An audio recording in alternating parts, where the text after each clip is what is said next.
bersama warga desa Towale sedang panen sagu dan cara angkutnya masih sangat tradisional menggunakan angkutan sapi.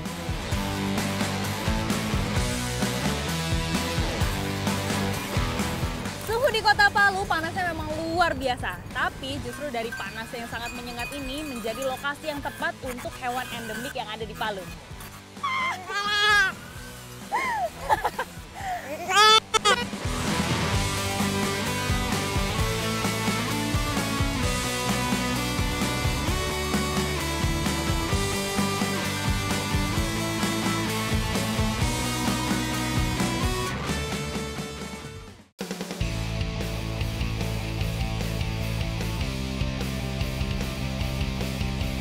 Disebut sebagai negara kepulauan, Indonesia memiliki keanekaragaman alam dan hayati yang melimpah.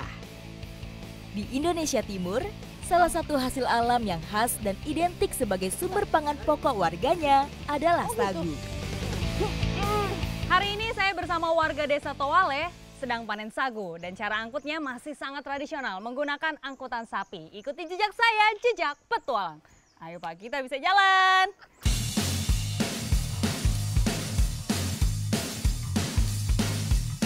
Sebagai sumber karbohidrat, hampir setiap hari warganya memproduksi pohon yang termasuk jenis palem-paleman ini. Ini ya Pak, pohonnya. Ini kayaknya lumayan lebih tinggi deh. Belum? Oh, ini belum tua. Jadi ciri-ciri pohon sagu yang bisa dipanen itu terlihat dari pelepahnya sebenarnya. Pelepah yang ada bercak-bercak putih. Pohon sagu dapat dipanen setelah berusia lebih dari 7 tahun.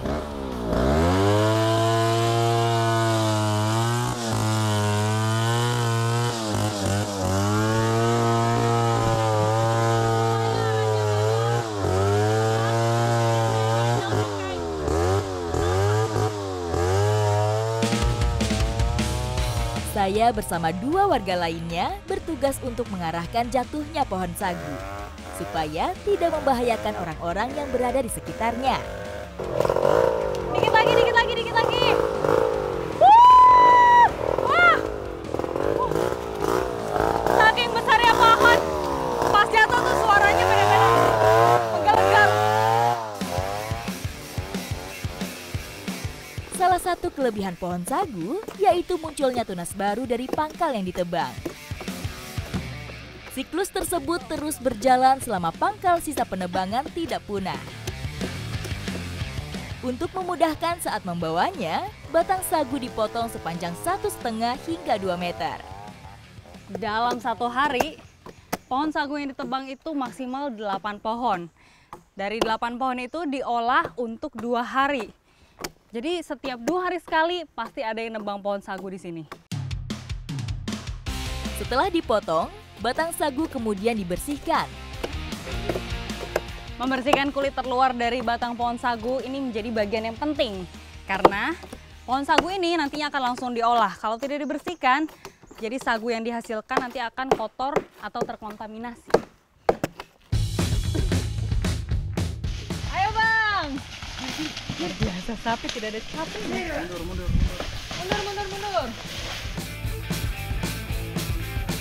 Dibutuhkan 3 hingga 4 orang untuk menaikkan setiap batang sagu ke atas gerobak. Maju!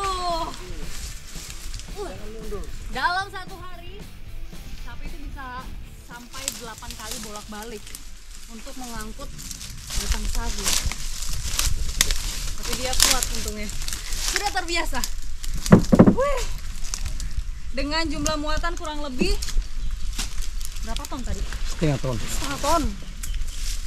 Berat sekali memang.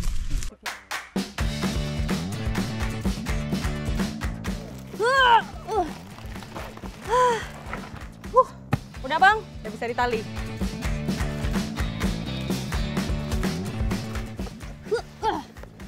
Sini ya? Ya. Nah, sudah siap untuk dibawa ke tempat pengolahan. Ayo Shepi, kita jalan lagi.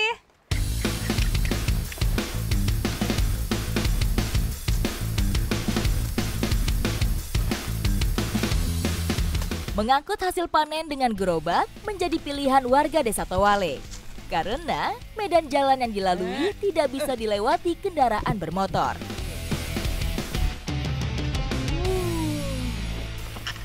Karena aksesnya yang sulit, makanya alat angkut menggunakan sapi ini masih bertahan sampai sekarang. Untuk bisa menghasilkan saripatinya, batang pohon sagu harus dibelah terlebih dahulu. Saking besarnya batang sagu ini, belahnya nggak cuma dibagi 4, tapi dibagi 10. Selanjutnya, setiap bagian batang yang sudah dibelah akan diparut. Dibelah sampai bentuknya seperti ini, baru bisa langsung diparut.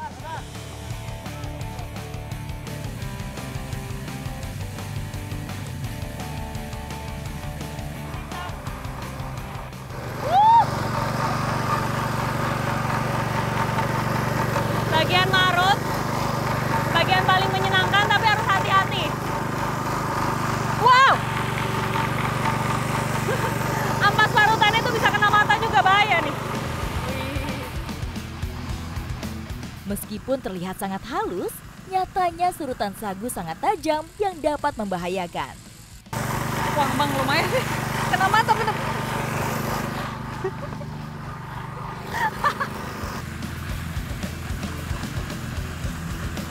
Hasil parutannya bentuknya seperti ini. Nanti akan lanjut diperas untuk mengeluarkan saripatinya.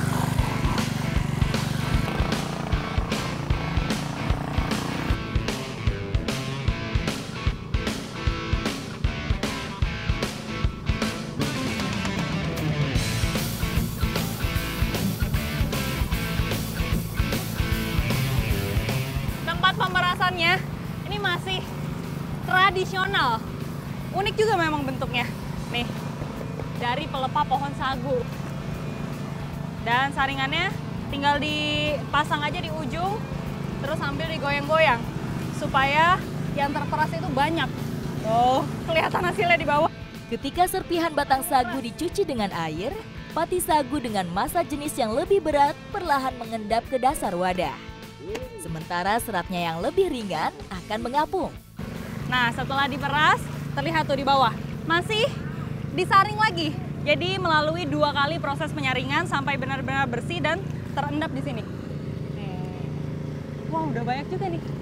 Tuh. Air yang mengandung pati sagu kemudian diendapkan selama 4 jam lamanya.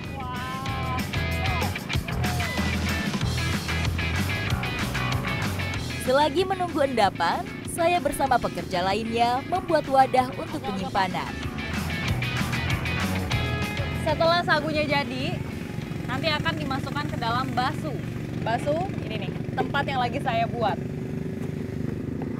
Ini terbuat dari pelepah sagu juga yang dibentuk seperti botol. Unik memang. Pelepah sagu dapat menjaga kelembapan saripati. Jika terlalu kering, aci sagu menjadi keras dan mudah pecah. Sedangkan terlalu lembab bisa memicu pertumbuhan jamur.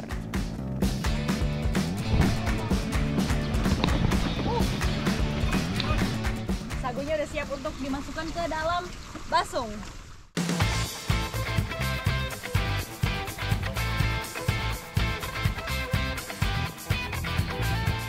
Sebelum sagunya dimasukkan ke dalam basung, basungnya ini diisi dulu dengan ampas sagu supaya sagunya itu tidak bocor ke bawah karena masih basah. Warga di sini memiliki trik khusus untuk memindahkan sagu yang masih lembek supaya tidak tumpah. Sagunya dibentuk-bentuk dulu nih. Sagu basah menjadi sangat keras ketika diberikan tekanan fisik secara cepat. Tetapi terasa seperti bubur yang kental bila disentuh secara perlahan. Satu basung berisi 3 hingga 4 kg sagu basah. Untuk menjaga kebersihannya, selanjutnya basung ditutup menggunakan sisa pelepah sagu. Kalau sudah jadi bentuknya kayak gini, dia nggak akan tumpah juga, dibolak-balik tuh. Aman, karena lama-lama sagunya itu mengering di dalam. dan bisa tahan sampai 1 bulan. Nggak akan busuk juga ya Bang. Warnanya juga masih tetap putih. Ikuti jejak saya, jejak petualang.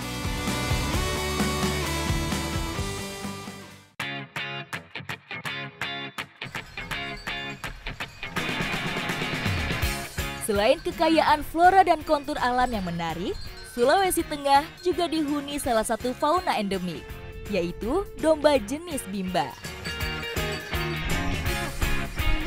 Dombanya mulai jalan ke sini. Suhu di Kota Palu panasnya memang luar biasa, tapi justru dari panasnya yang sangat menyengat ini menjadi lokasi yang tepat untuk hewan endemik yang ada di Palu. Ikuti jejak saya, jejak petualang. Setiap hari, domba dilepas liarkan mulai dari jam 1 siang hingga jam 5 sore. Domba Palu atau warga lokal sering menyebutnya itu Bimba. Mereka dikatakan sebagai hewan endemik Palu karena memiliki ciri-ciri bulu yang tipis yang menyesuaikan dengan suhu yang panas yang ada di Palu ini. Populasi dari domba Palu atau Bimba itu semakin sedikit karena adanya perubahan iklim yang ekstrim dan juga ketersediaannya lahan. Lahan makin lama makin berkurang.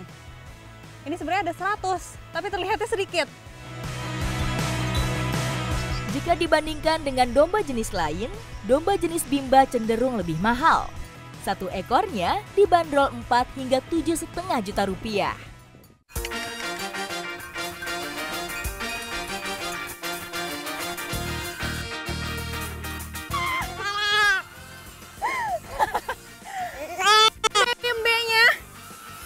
Masih sangat kecil sambil dilatih makan. Jadi dia ikut jalan-jalan sama induknya. Biasanya kalau masih baby kayak gini itu masih usianya masih 3 mingguan, belum ada 1 bulan. Secara geografis, Palu terletak tidak jauh dari garis khatulistiwa. Cuaca di kota ini cukup ekstrim. Hari yang cerah bisa seketika berubah menjadi hujan. Walaupun cuacanya hujan, tapi domba masih asik makan tuh di sana. Pak, kita sambil berteduh dulu ya, Pak.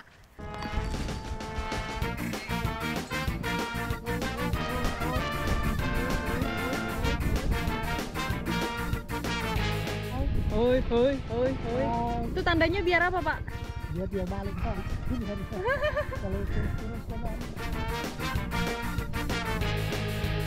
Jadi dombanya sambil digiring supaya tidak berkeliaran terlalu jauh.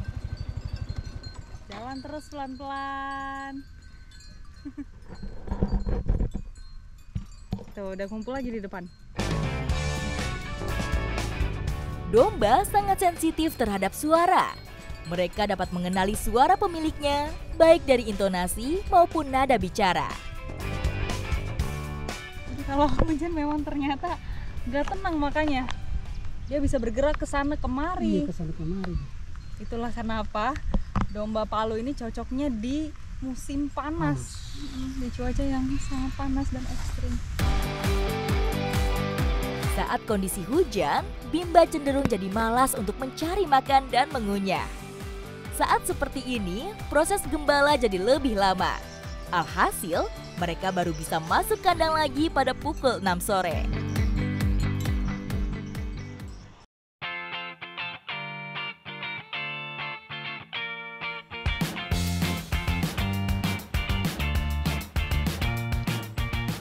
Nah, ini makanannya itu dari rumput gajah atau odot. Sekarang saya lagi pisahin dulu nih antara daun yang masih bagus dan juga daun keringnya. Pakan ini cocok hidup di daratan Palu yang panas dengan curah hujan yang tinggi karena tahan terhadap berbagai kondisi tanah dan iklim. Odot ini sejenis rumput gajah, tapi ukurannya tuh lebih kecil. Dan secara tekstur juga dia tidak sekeras rumput gajah, tapi mengandung protein yang lebih tinggi dibandingkan makanan yang lainnya.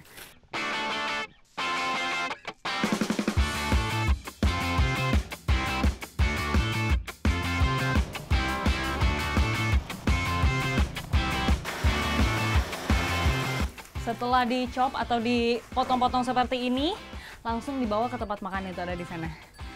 Ini supaya dia lebih mudah untuk mengunyah. Segini cukup, Pak. Lagi. Tambah lagi.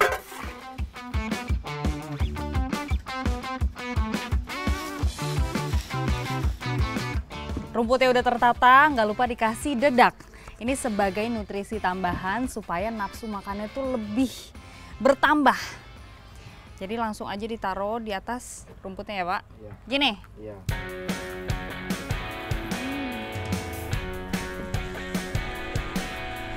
Dedak kaya karbohidrat dan berserat kasar, yang penting untuk kesehatan pencernaan ternak.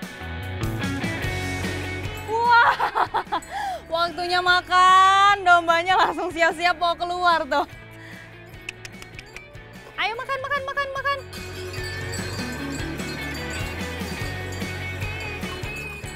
Bergerombol, lari-lari, dia tahu di mana tempat makannya. Ayo, ayo, ayo, ayo, ayo. Nah.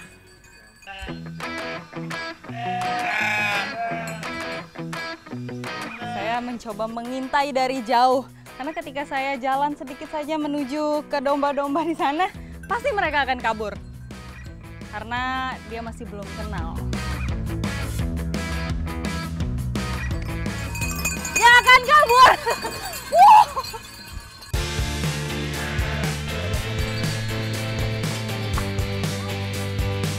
Dengan penglihatan yang baik, domba dapat mengenali wajah, bentuk tubuh, serta gerakan pemiliknya.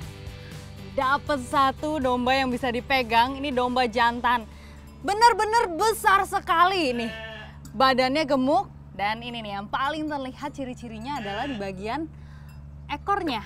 Jadi ekornya itu sangat besar. Tuh. Dan ini memang lemak ya, Bang? Isinya tuh lemak. Nih, sebagai tempat cadangan lemak. Jadi pada saat kondisi ekstrim, domba ini masih bisa bertahan. Kenyal-kenyal gini.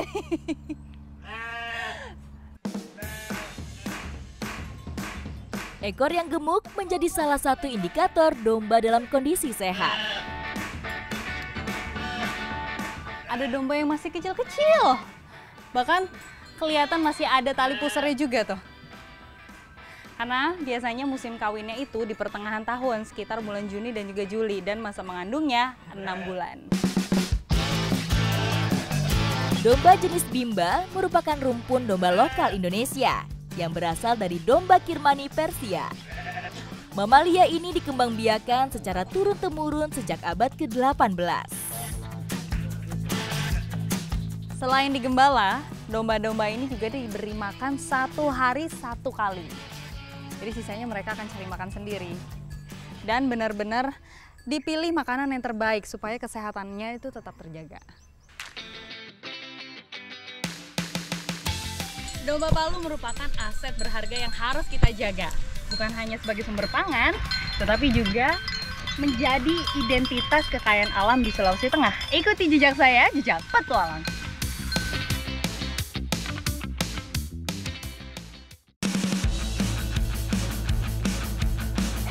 Danau Satonda merupakan telaga yang berada di tengah Pulau Satonda.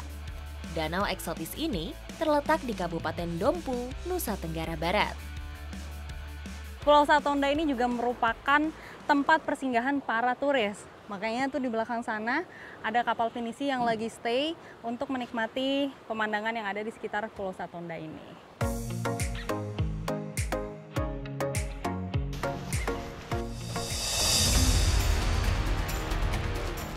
Feb, itu ulah. Pulau Satonda memang terkenal sebagai habitat ular piton. Suhu di pulau ini hangat dan lembab yang disukai ular piton untuk berjemur dan mencerna mangsanya. Nih ularnya udah bergerak karena mungkin dia merasa terganggu dan langsung ngeliat ke arah saya. Seperti mau menyerang. Tuh lagi ancang-ancang kayak gitu tuh. Minim pergerakan, jadi kita harus tetap tenang. Ketika ular dalam posisi waspada, akan menaikkan bagian depan tubuhnya.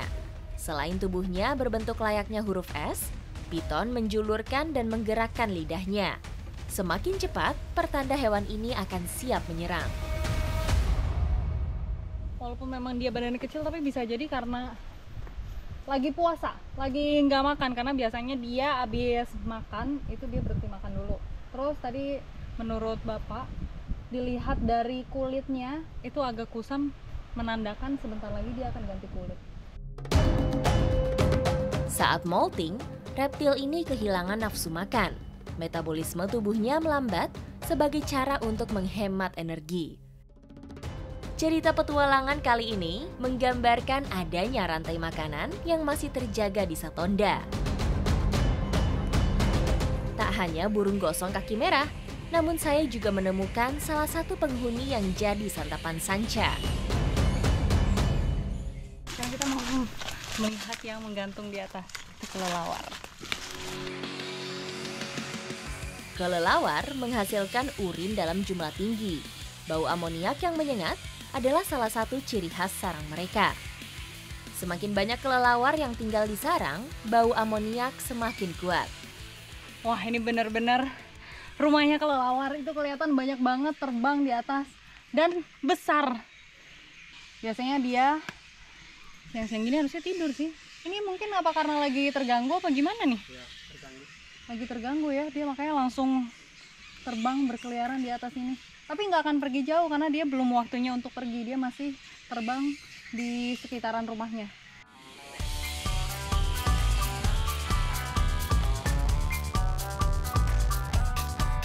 Satonda, danau purba yang menyimpan rahasia menarik untuk dijelajahi.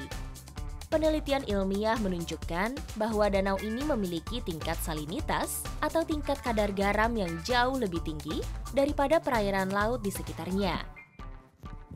Karena di sini kandungan basanya itu sangat tinggi, makanya jenis ikan yang ada di dalam sini juga nggak banyak, sedikit.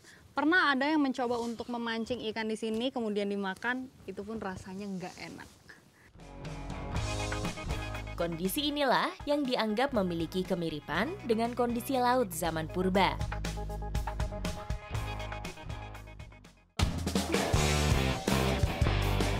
Yang menarik dari danau ini adalah pohon yang terdapat di tepinya, pohon berbuah batu. Tidak ada yang tahu pasti bagaimana tradisi menggantung batu di pohon tepian danau bermula. Yang pasti, pengunjung bisa menggantungkan harapannya pada pohon tula atau Dacryotes costata ini.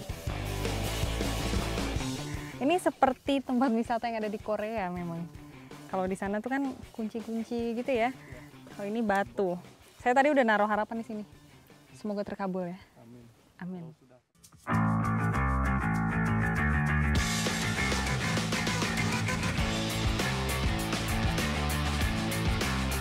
Untuk mengobati rasa penasaran, saya bergegas melakukan trekking sepanjang lebih dari 1,5 kilometer. 40 menit berlalu. Akhirnya lelah saya terbayar kontan saat menikmati pemandangan Danau Satonda dari ketinggian. Saya bisa melihat dengan jelas Danau Satonda terhampar tenang di tengah kaldera yang dikepung oleh hijau pepohonan. Jadi alasan kenapa danau ini tuh airnya sangat asin karena terlihat di sana ada air laut.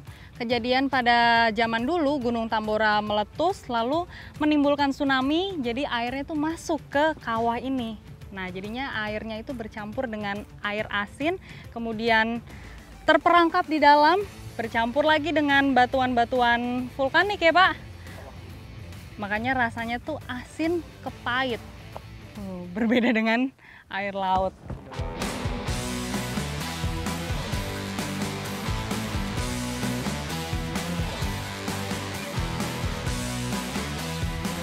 Saya tidak menyangka di Pulau Satonda ini, walaupun memiliki danau dengan kadar garam yang sangat tinggi, tetapi ekosistem di dalamnya itu masih sangat terjaga. Tapi bukan berarti kita bisa sembarangan melakukan perburuan liar di sini. Ikuti jejak saya, jejak petualang.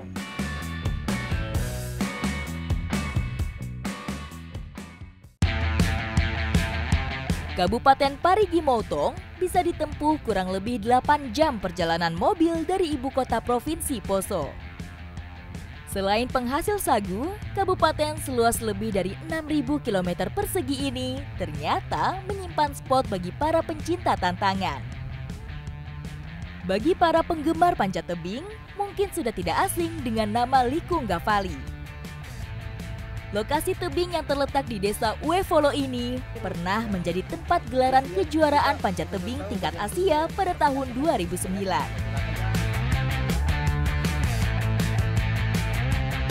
Sekarang saya sudah berada di tebing Likunga Valley bersama teman-teman dari Teknik Geologi Universitas Tadulako yang memiliki misi untuk meneliti batuan yang ada di sini. Ikuti jejak saya, jejak petualang. Penelitian jenis batuan seperti yang akan kami lakukan diharapkan dapat memberi informasi tentang daya tahan tebing untuk jalur panjat tebing. Nah, ini sekarang kita mau langsung pengambilan sampel batuannya untuk mengetahui jenis batuan tersebut ini apa. Nah, untuk mengambil batuan itu sendiri juga nggak bisa sembarangan, tapi dilihat dari sudut-sudut yang lancip-lancip seperti ini, yang terlihat mudah untuk diambil. Salah satu alat penguji yang dipakai adalah palu geologi. Alat ini digunakan untuk menguji kekerasan dan resistensi mineral terhadap goresan. Nah, ini sebelum dimasukkan ke kantong sampel, batuannya itu masih harus diteliti, dilihat lebih dalam lagi untuk mengetahui kandungan mineral yang ada di dalamnya. Indikasi awal, tebing setinggi 100 meter ini disusun dari batuan jenis metamorf. Batu yang juga disebut dengan batuan malihan ini disusun dari material yang kuat. Untuk mendapatkan hasil yang akurat, batuan ini harus melewati uji laboratorium.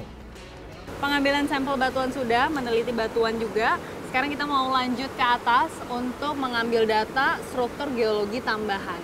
Berarti kita bisa lanjut ya? Oke. Ikuti jejak saya, jejak petualang.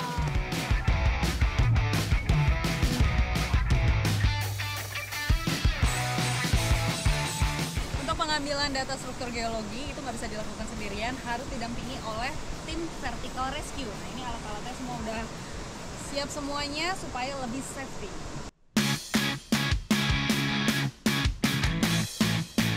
Teman-teman dari Vertical Rescue bertugas menjadi bilayer yang akan melindungi pendaki dengan tali. Ini memang proses naiknya satu-satu, nggak bisa langsung berdua karena keterbatasan tali juga. Kurang dari 5 menit, Rizky sudah sampai ke titik yang dituju. Sekarang giliran saya. Kaki kanan, naik ke kanan, ke arah kanan. Melebar. Mana? Kaki kanannya, yang di bawah. Yang kanan di bawah. Melebar ke atas. Tadi kemana sih? Saya berada dalam kondisi yang cukup sulit. Tapi buat pemula seperti saya ini bukan suatu hal yang mudah. Makanya harus pelan-pelan dan tetap menjaga keseimbangan. Tebing ini memiliki 12 jalur yang bisa dilalui.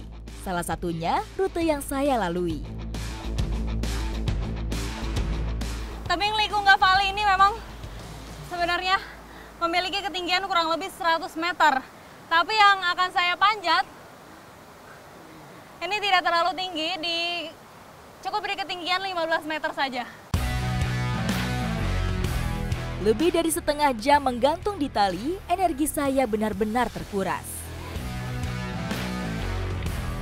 Tarik, set. Injak lagi batunya.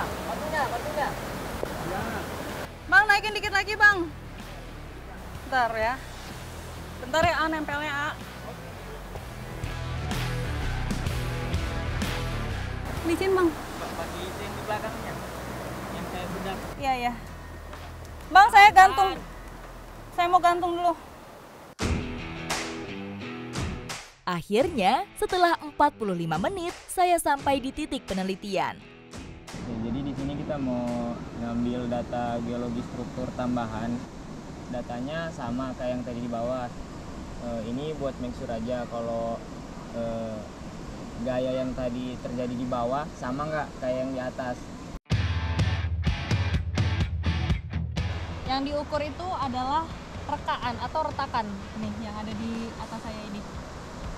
Ini retakannya yang diukur. Lalu foliasi atau lipatan-lipatannya. Dengan foliasi, geolog dapat melakukan analisis yang lebih akurat dan komprehensif terhadap batuan dan struktur geologinya. Jadi memang pengambilan data dengan cara memanjat ini cukup challenging. Karena sulit, kita harus manjat, harus lebih konsentrasi juga antara manjat dan juga ngambil datanya. Apalagi sambil mengukur-ngukur. Meneliti batuan bagaikan catatan sejarah.